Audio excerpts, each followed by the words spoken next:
கர்த்தர் உங்களை விட்டுக் கொடுப்பதா இல்லை. தேவன் உங்களை நடத்துவதையும் அவர் உங்களை முன்னேற்றுவிப்பதையும் நீங்கள் பார்க்க முடியும். பாடுவோமா?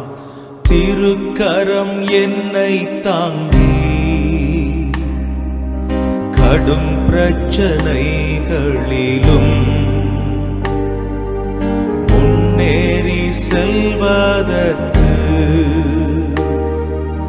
பலத்தை நீ தந்ததற்கா திருக்கரம் என்னை தாங்கி கடும் பிரச்சனைகளிலும் முன்னேறி செல்வதற்கு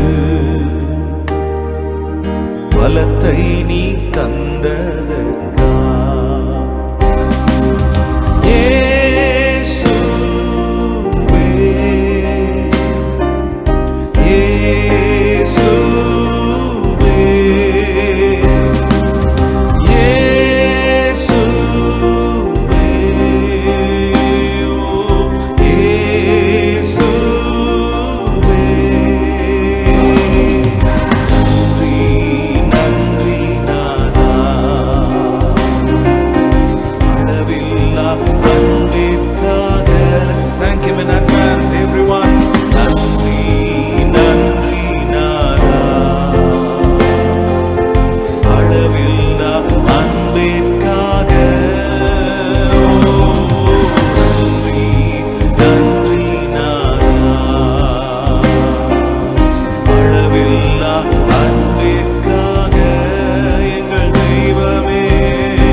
நடத்த போகிறார். ஆமென்.